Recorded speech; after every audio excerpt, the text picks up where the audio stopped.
Okay. So these are just copy paste from the book. So it looks like it's a lot of text, but Yeah. really it's not.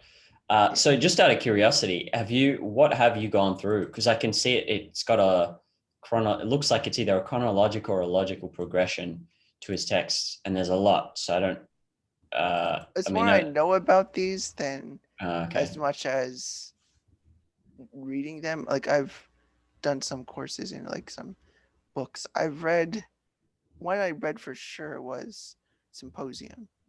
I read that. I know Yes. about the others. Got it.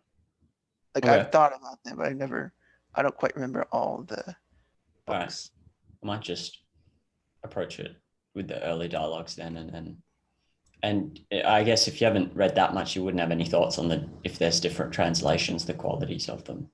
Not as far Well, as Plato, I don't know. yeah. Okay. Um, now maybe I didn't put the question so well because I just pasted blocks of text. Yeah. um,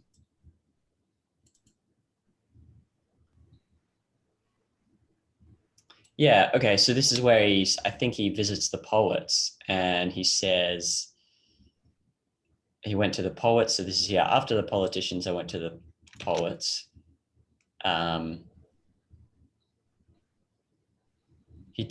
I took them some of the most elaborate passages in their own writings and asked what was the meaning of them, and thinking they would teach me something. Will you believe me? I'm almost ashamed to confess the truth, but I must say there is hardly a person present who would not have talked better about their poetry than they did themselves. uh, Then I knew not by wisdom do poets write poetry, but by a sort of genius and inspiration. They are like diviners or soothsayers who also say many fine things, but do not understand the meaning of them. What do you make of that? Because it seems like he's saying they are saying wise things, but they cannot explicitly explain them. They're like geniuses who cannot explain what they're doing. What do you make of that? I do know many of the Greeks thought that creative inspiration is more like this inspiration from the gods, or just this sudden inspiration that you can't describe yourself. It's there, like your muse provides it for you. It's not so much as it's coming from you as much as you've been inspired by the divine, and now the divine is speaking through you. And that's kind of like they're speaking it, but they don't know what they say. The gods speak through them, but they don't understand what Right. it is they say in a sense. And So that it's kind of baked in the way the Greeks thought back then at that time as far as creativity and art. right. Um, I'd be able to tell, by the way, if I didn't know you that well, I'd be able to tell you're either into baking or you're in finance by the way you speak. You're not into into cooking or into finance. how would you I would be know? able to tell because you use the baking a lot, baked into, and use a lot of like Oh, uh, yes. You're cooking probably right. metaphors and analogies. And Yeah. the only other kind of people who use baked into is people in finance who say it's like baked into the price. That's the Yes, you're probably right. That's interesting. Um, um, okay. yeah, I So mean, I know Socrates kind of agreed that's what creativity is, but I think he's saying like I think part of the context of why Socrates cares so much about getting people to know the truth about things is because within democracy in Athens, usually anybody could participate in the political process, including judging others in courts. You can be a judge for a day sometimes, or part of judging others. It's saying if we even want to do this properly or correctly, we must understand things like justice and whatnot. That one person that we all must understand what we're talking about. I mean, okay, regardless of what the God inspiring us, we should understand what it is we're saying. And that's what I understand about Socrates, that like he's pushing this sense of truth because he wants to enact like justice and the political system correctly. I mean, it's more a social motive as far as I understand about Socrates, that this right, will make a better world that with understanding, then we can create this great political system. right. Do you think this speaks to the power of the subconscious in playing some role in understanding? Because how is it then that you have people creating all these amazing plays and poems without even an explicit understanding of what they're doing or what it means. I do. I think that's implicit. Like they did recognize something about creativity being in the unconscious, not necessarily consciously just decided upon. I mean, the Greeks thought it was from the gods. I mean, the Romantics thought it was just a creative individuality within you. Right. Different people thought different things, but either way, it was something about like the subconscious and the value of that. And I mean, I don't think Socrates was against that. He's just wants to bring out the truth of what's maybe within us. Right. Like he wouldn't be arguing with those people unless he thought them capable of arriving at truth in some way or questioning their beliefs to get at the truth. He went to them because a god told him that he was the wisest man, and he didn't believe the god, Yes. so he went to challenge the.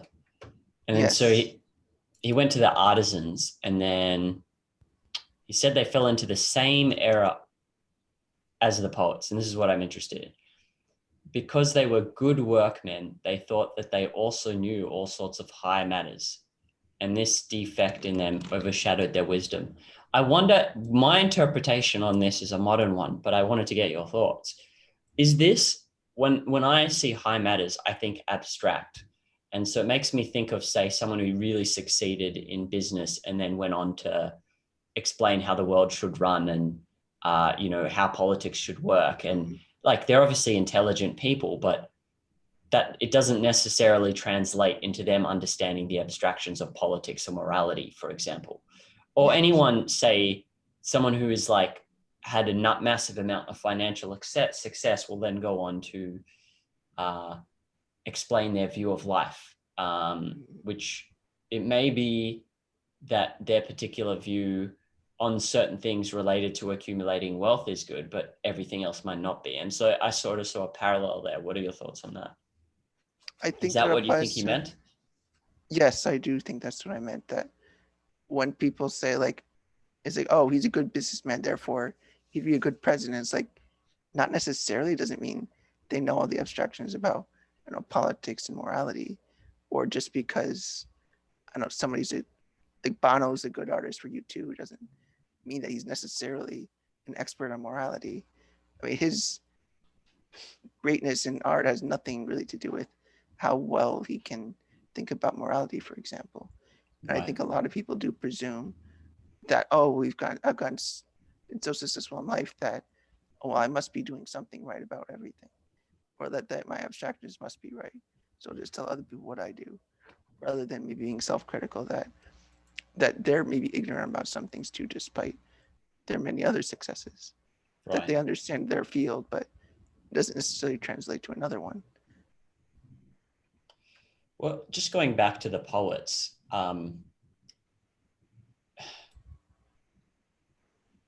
let's say someone wanted to become a poet, whether it's a playwright or an author. It Yeah. does seem like you wouldn't approach it by, for example, trying to explicitly review your premises and becoming Socrates. It seems like, given how primitively developed we are in, really understanding the subconscious, maybe the way to approach a task like that would be to go back to thinking in terms of having your muse and looking for creating all these, like, as if you have these alter egos that are inspiring you. And that would be the way to, say, be creative in expressing some kind of, whether it's art or in your work, relying more on these kind of old school techniques, which are not, like, obviously there's no gods, but maybe there's something to that, like using those techniques of trying to rely on inspiration from a god or a muse, or imagining a god talking to you, and as opposed to, say, very explicit formulations of, like, how to create an artwork Yeah, or I mean, how I to. think he's identifying something like poets and whatnot, artists usually use something but their subconscious to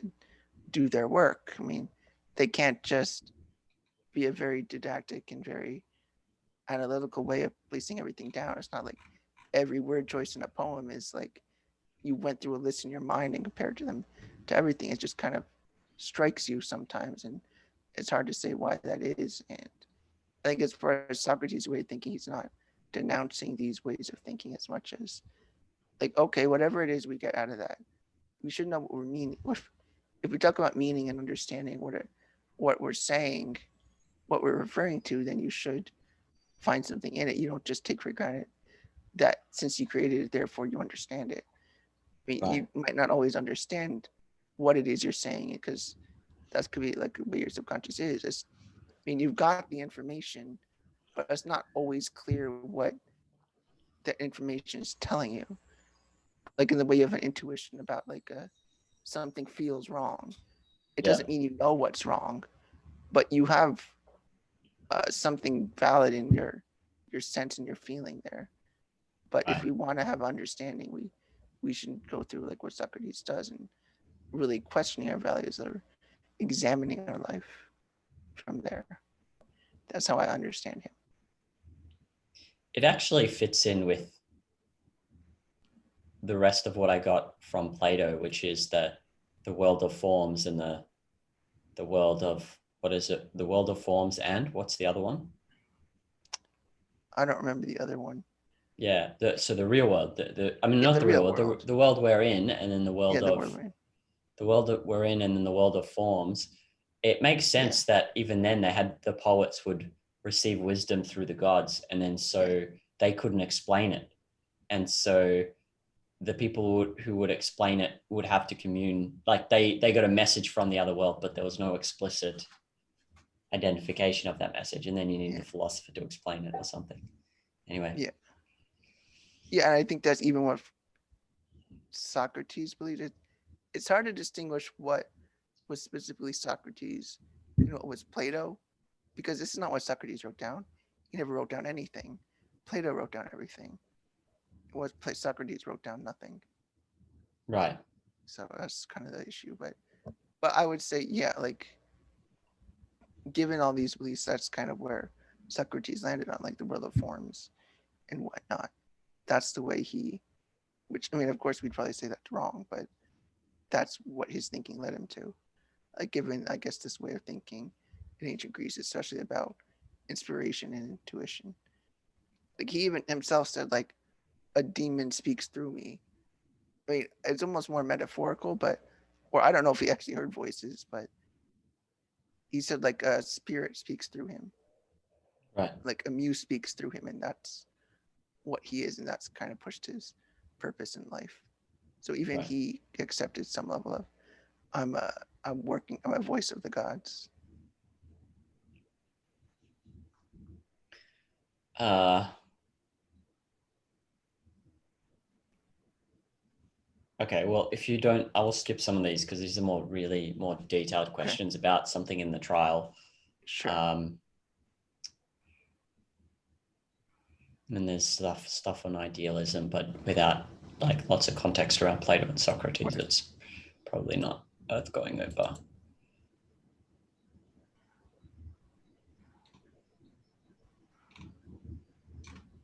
Okay, let's I think we can skip this, and I want to go to this process of clarifying concepts, and just touch on it. We don't need to go into super detail, but it's one Right. specific aspect of it that if I can get clear on that, I can really pick up the pace in how I do these, Yeah.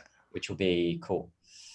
Yeah, so I'm struggling with identifying what a near relative is. So I know for fruit, like for example, when you're like trying to let's say you were trying to clarify fruit, you'd know that the near relative is the produce. So like it's the vegetables. You don't name it, but you know it's those things that look like fruit but are not fruit. They taste different. They seem to come from plant matter as well. It's plant matter. They seem to come from trees. And so that would be the near relative in the case of fruits, right? When you're integrating. Um, Yeah. and then once you have produce, that's really the genus of both fruit and vegetables. So you've almost got to know what the genus or what the thing is you're differentiating them from. But then okay, it's easy with fruit. Like okay, fruit is similar. Like the reason I differentiate it is not there's all this food, and some of it is containered food and like dry food, but then some of it is organic matter and plant matter. And so that's what I'm differentiating fruit from the rest of the organic and plant matter, like herbs and Yeah. vegetables.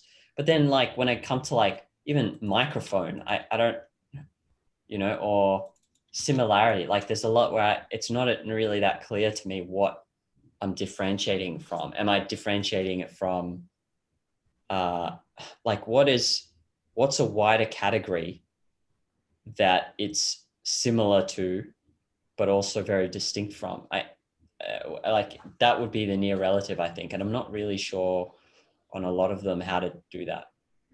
And I've got Yeah, examples here I'm to go. kind of skeptical about the value of near relatives. That seems very difficult to deal with. Like I struggled too to come up with a near relative for measurement. I mean, I could think of other examples of things. But I'm just listing more and more. Like, I mean, a measurement, I can only think of examples. Near relatives will be near relative of measurement. So usually I would just think of it just kind of how I organize it so far. Like I have measurements, I know what those are. Like generally, I mean, I can narrow it down more, but I begin with what I understand already. So I know measurements are types of methods. That a measurement's a way of looking at something. I mean, I could do it that way to start with. Like you have the examples and you know it's a type of method, or you could just start with like what kind of measurement is a type of what. So I think a measurement is a type of method. And then I could think of, well, okay, I can think of all these measurement methods, the things that I refer to when I say measurement. And I could think of, okay, what are some other methods that might seem like measuring? I don't know, methods might be like, um,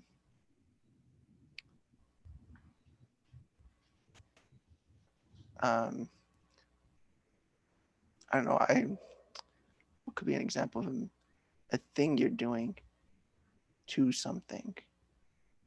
I think this is where I get stuck too, because if I give the examples and they're not good examples or they're not accurately capturing the thing, then you get completely lost. Like you don't know what a near relative is. Like I'm just thinking when you're saying measurement is a method, I'm thinking about if measurement is a method, then so is putting on a sock, then so is eating a rice cracker. Sure, Because it if might be. for example, if I'm taking a ruler to a page and that's the only action I take, or if I'm clicking a button on my watch to time a run, or if I'm um, asking myself if I like person Y more than person B, it seems like if those are methods, then so is putting on a sock, and that's where you get lost because you're like, is it though? And then you I'm know what I'm just saying? And like, is it the action of clicking? You can get lost so easily because you're like, all right, I take my Fitbit and time my run.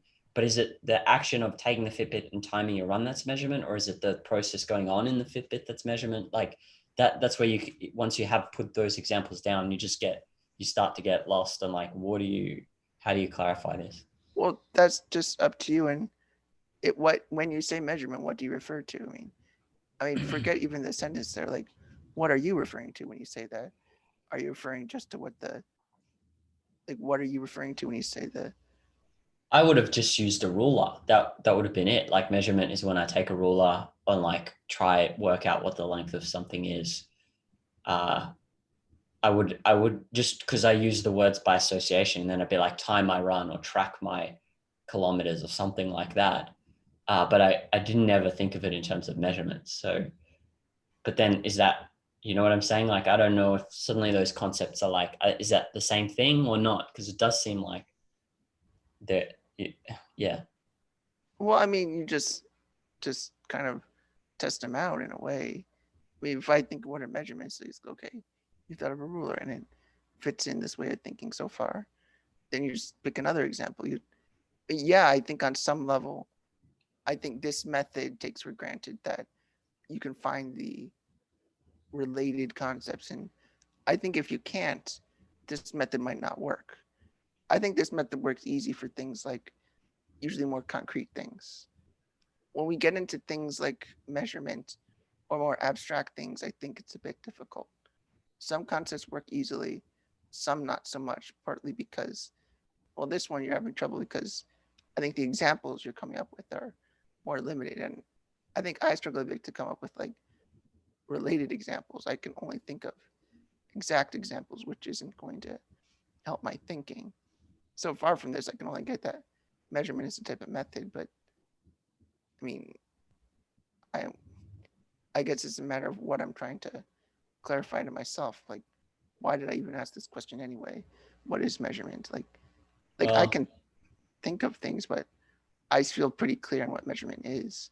So I guess it's more a matter of well, what. I can tell you, it's like I have all these questions that I write down, and then I know that I can get closer to answering them if I really clarify the concept. For example, let's see, even a random one, like what kind of problems can be solved and what can't be solved, or what else do I have here? That's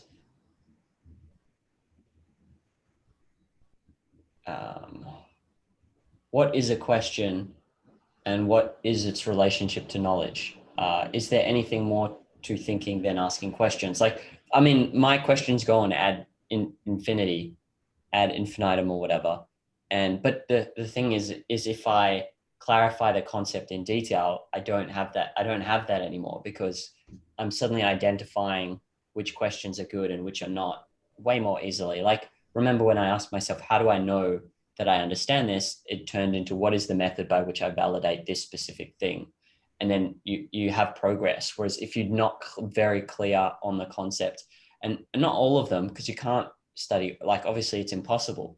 I assume it gets easier, but on those ones that you feel jammed in your thinking and you have a lot of questions that use those concepts, like a lot of my questions use the concept of measurement, which I'm not clear on. Those questions, it's not so much the like measurement, I just think of a ruler, but I assume that if I can really clarify it, suddenly I'll clarify the questions, if you know what I mean. I think so. I think on some level, depending how vague it is for you, you can only get so far. I'm not sure. Like maybe you would get to just that measurement is a type of method and it's a bit hard to distinguish, but so far this seems like it's distinguishing these things fine. Like you might just need to clarify, I take my Fitbit and do that. I mean, you might need to clarify which of the part is the measurement because there's a lot in there. I mean, which part is the measurement? But like, I don't think you would be off track just to think about, well, it's a type of method and that's what's relating all these things together. And you're not mixing it up with anything else. Like you're not mixing it up with just the mere observation of something. I mean, But measuring isn't just seeing something. you can't say, you can't jump to it's a type of method unless you know what its near relatives are, because then you're saying if you know it's a kind of method, then you would know what its near relatives are, if you know what I'm saying. Because in the example of fruit, if I'm saying, oh well, obviously the near relatives are like asparagus, vegetable, then you know that wider genus is going to be produce, like organic produce or whatever it is. But if you can't name it and you can't identify the near relatives, I feel like something is off, because then you know what I'm saying? Like you can't, it doesn't make sense for me to jump to, oh, of course, the genus of uh like the genus that includes all the selected example would be just produce, like organic produce in general, but there's a thing called within that fruit. Like how can I jump to the wider category of fruit without knowing like just produce in general, if that makes sense? Um, I would think that sure, it might not be as all encompassing to get everything. It might not be all encompassing. You could start simpler. I mean, at the very least, it differentiates it from everything else. There's measurements and there's everything else. I mean, there's measurement and not measurement. That's Yeah, I still would suspect that, because in order for you to have to say a measurement is a kind of something, you need to know what's similar to it, because that's how you get, like the only way you get a genus of something, or like is a kind of something, is if um, you're trying to differentiate it from other things which you've already integrated it into. Like in the case of fruit, we've already got the wider organic produce in our head. We know they're these things that come off plants, and that's the only way we then get to fruit is a kind of produce, that by already knowing the thing that's similar to it, like you're looking at the thing and seeing that, oh, this is similar to something else. This is why I'm differentiating. If I can't do that, then I think I'm just floating, like, because I should know, just going off that fruit analogy, I should know. Otherwise, how did I even get the concept? I would say there is some limitation to this method. I do think it presumes some knowledge already about the things you're dealing with. I don't think you really could just go out of nowhere. Right. I really think you need some understanding, and if it's not working, it just might. I'm not sure if this applies to like newer, more difficult ideas. I question the helpfulness of this method for things that are more vague to you. You might Right. prefer a different method. Like this might be good for things you kind of know but want to be a bit more clear on.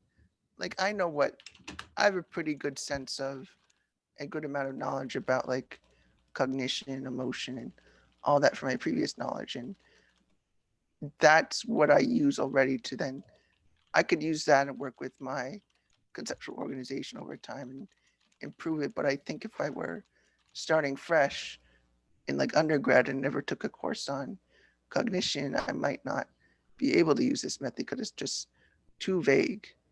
And I think we might need a different method. I think this will work great if you can leverage your knowledge already. And I think that's what I think is useful for this strictly genus differential method, because it's kind of building on the natural way that your mind works. But I'm not sure if it would work very well when you're trying to do something too detailed. Like I do think it takes for granted that we kind of know what we're already organizing, that we can kind of know that measurements are related to methods. And we could just say there's like taking a ruler and identify the length could be one thing, or I mean logic is another method and you just distinguish what those are. And I think that could be enough, that there's measurement and not measurement. And the not measurement would include things like logic. And you could work off of it that way. But if you're not having good examples and if Right. it's too vague, then you might not be able to use it. Well, let's try another one then. What about, like, maybe I couldn't get a near relative from similarity. Like, I also was like stuck. What am I even differentiating that from to know there's a thing called similarity? Like, Yeah, now that we've been going over this, I think like some basic like similarity, abstraction, like these are just abstractions of abstractions of abstractions. It gets really difficult when we're this far from the perceptual level. I think that's in particular difficult.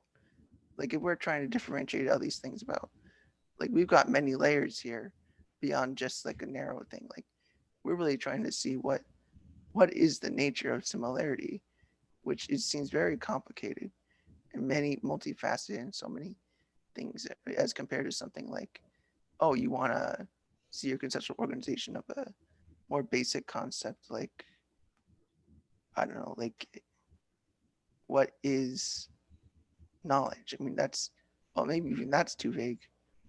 I think there's maybe some limitation here if we get really abstract. okay, I know but there is like similarity and difference on the level of perception as well. Yes. Like sensing degrees in temperature, and even explaining that is not like what am I like trying to explicitly break down what am I differentiating that from to get the concept difference. Like, I don't know. I mean, Uh, a similarity is a relationship. Like I would start there. I'm not sure if you could really, how easily you could differentiate or get related concepts. You could have like examples of similarity, like there's a red truck and a red apple. They're similar in some respect. You can get that as an example. Maybe a near relative is uh, pink and red, like Yeah. comparing pink to red. Like, are they similar or not? In a way, you're saying they are, but in a way, you're saying they're not. So that could be a borderline case, which is difficult. Or we might ask, like, what's I mean, I acknowledge that some of that's just associative. That thinking of the word, what pops in your head, and I don't think this is very meticulous method, but insofar as you can come up with examples quickly, then it's great. Yeah, I can come up with examples always, but I can't tell what the near relative is.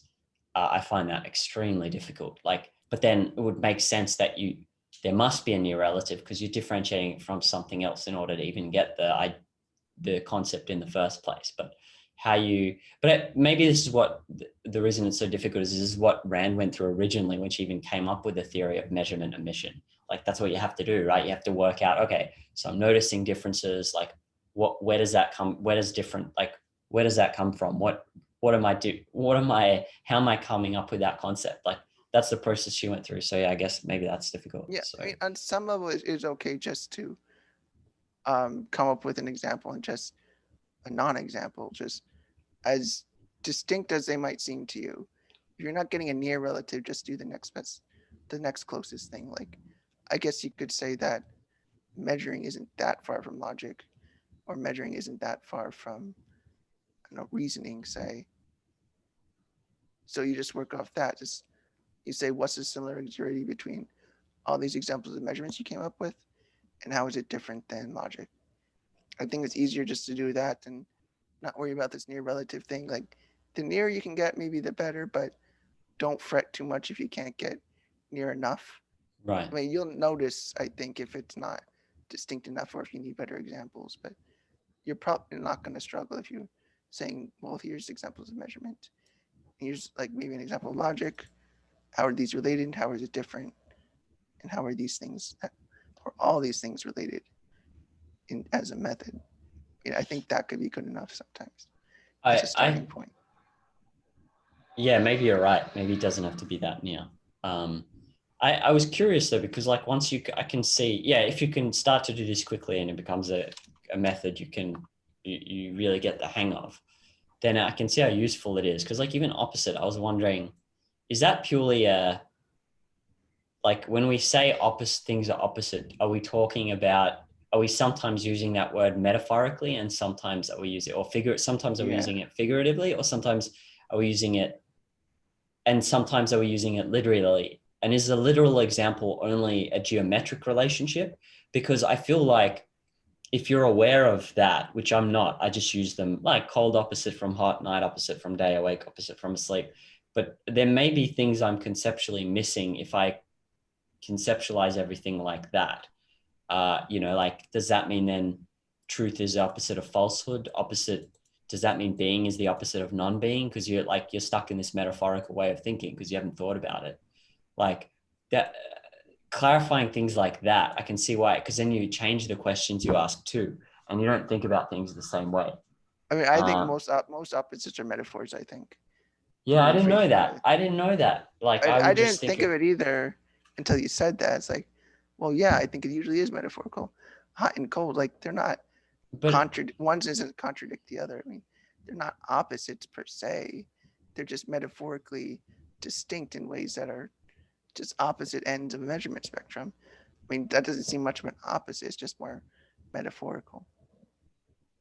right. But then I wonder if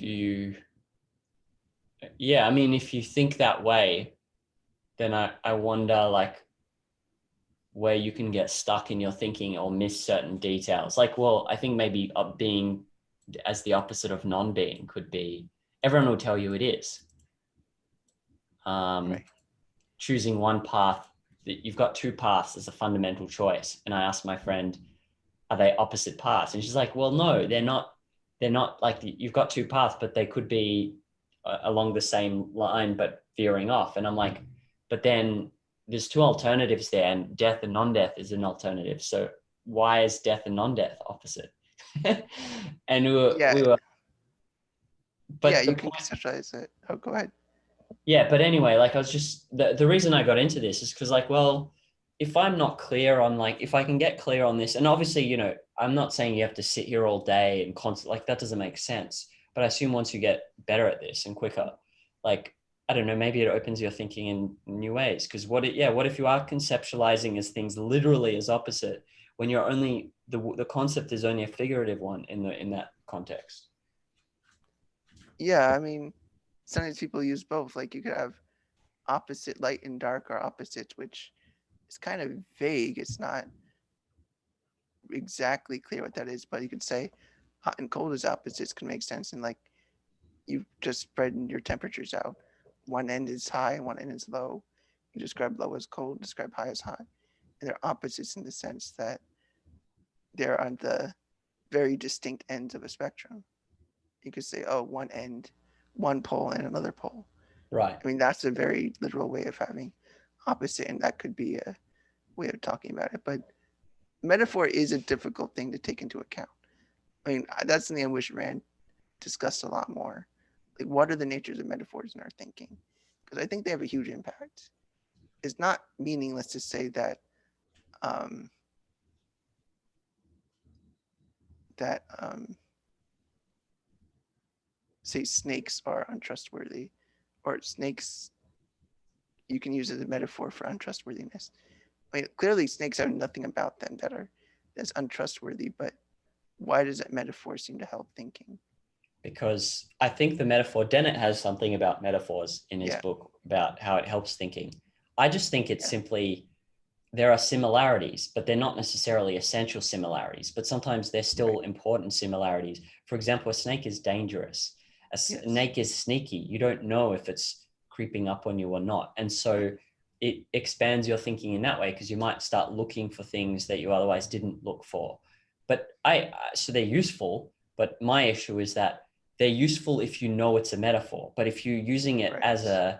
if you're using it and you think it's literal, then you may get stuck because you're not thinking, like there's so much more potential in thinking about a problem or a situation, but because you're not aware you're thinking metaphorically, you're stuck in that metaphor, which sometimes won't help you. It's a It tool, just not yeah.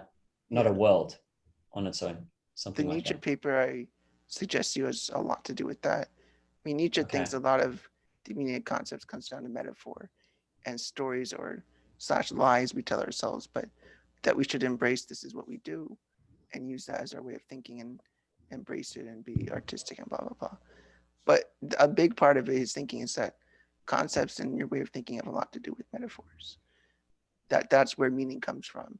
That's where concepts come from. Like these metaphors we create to understand the world. But anyway, you'll get into it later if you find it Yeah. interesting. But there's a lot he says about metaphor. Yeah. I will get into it. Yeah. Anyway, that's why I'm like really into wanting to, because I can see all my questions. If the questions are like the branches of a tree, the thing at the bottom is the concept. So if I can just hack at the concept and clarify it, sometimes the questions, some evaporate and some remain and become very clear and they're easy to handle. But if I'm not and I'm just sticking on the branches, then there's literally, the amount of questions I have in my notepad is insane. And some of them could just be stupid. Like they could just highlight the fact, you know, it's, what is it, like the Hydra? You know, you've got like 1,000 heads, but the issue is the Mhm. concept.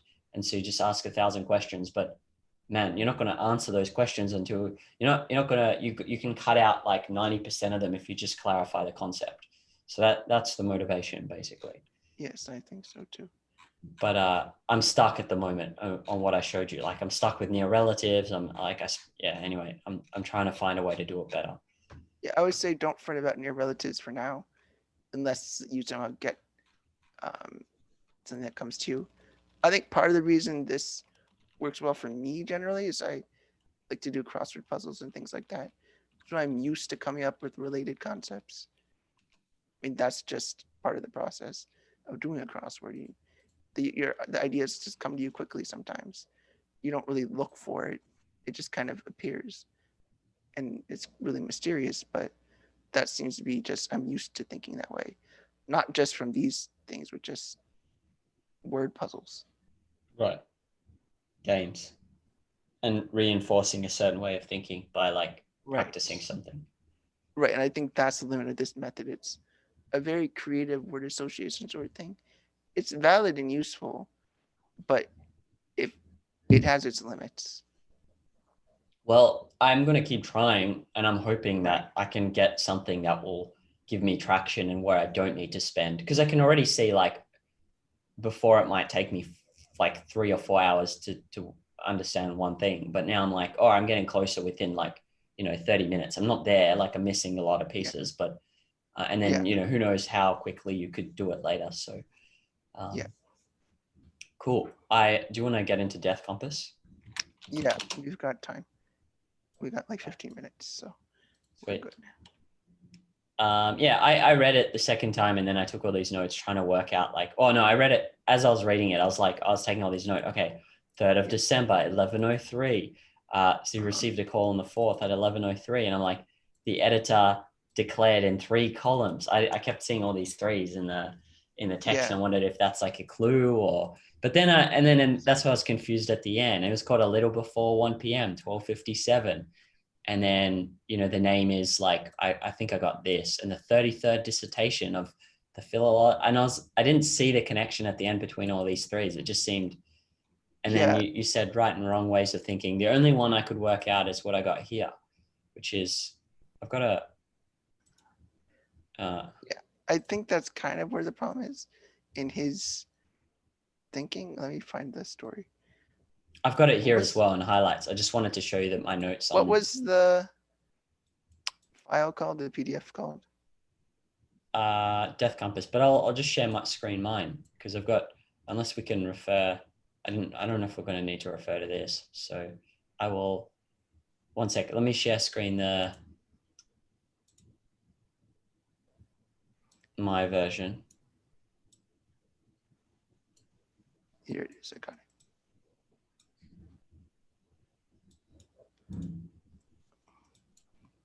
So where he says Done. rabbinical explanation.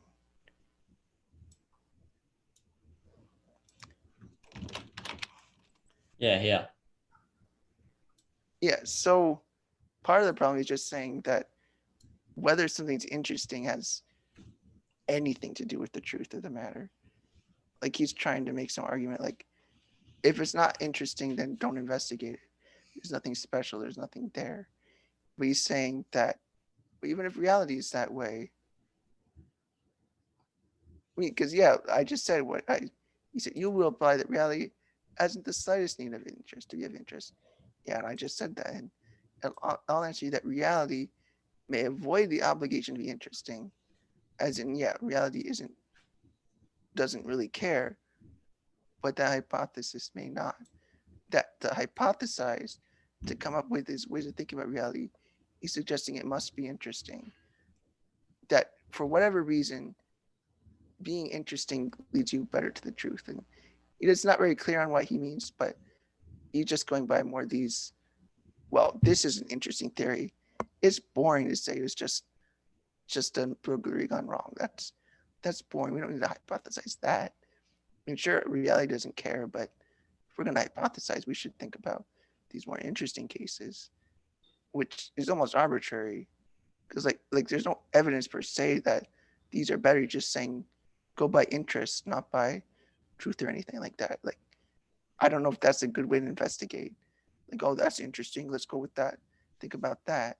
So when he says rabbinical, he's just going into well, what if we think about his involvement in the Kabbalah, this subgroup of Jews that study the Torah and Kabbalah, and like maybe he has some conflict within that subgroup, and they're angry at each other, and there's infighting, and some guy saw a prophecy, so decided to murder this guy in this way because that's interesting. Do you follow what I'm Right. saying? Yeah, so that's what I wrote down there. I thought it may have had something to do with the arbitrary. I wrote, maybe this crime belongs to the history of Jewish superstition. And I was like, arbitrary on that. But he did Yeah. say I should prefer a purely rabbinical explanation, not the imaginary mischances of an imaginary robber, which I found. Yeah. What's the He's almost imagine? saying that the robber's arbitrary, that or not even he's not even using arbitrary here. He's just saying, oh, that's just a flight of fancy. What we really have here is a rabbi, and you see a rabbi, and that's interesting, and we could look at that, and we just want to. I'd prefer to talk about the rabbi than this flight of fancy made about a robber. It's like so what? We have a rabbi here. This is a better, it's more detail. It's almost like expanding concepts beyond necessity. Like, okay, I guess it's possible, but we've got a very simple explanation here and a very simple hypothesis. It was a robber. He came in, killed the guy, and ran away. And he's like, maybe it is that simple, and you don't want to just arbitrarily multiply your thoughts just because it's interesting, which is related to like Rand's razor, I think. Her idea of thinking like don't just Right. multiply these things without reason. Like just start with this like the evidence and what you have before you, not this whatever this guy is doing is just like, oh, I see a rabbi. Well, that's interesting. Let's forget the easy explanation. Let's go for this complex one that we can maybe never understand, but I'm going to go with it.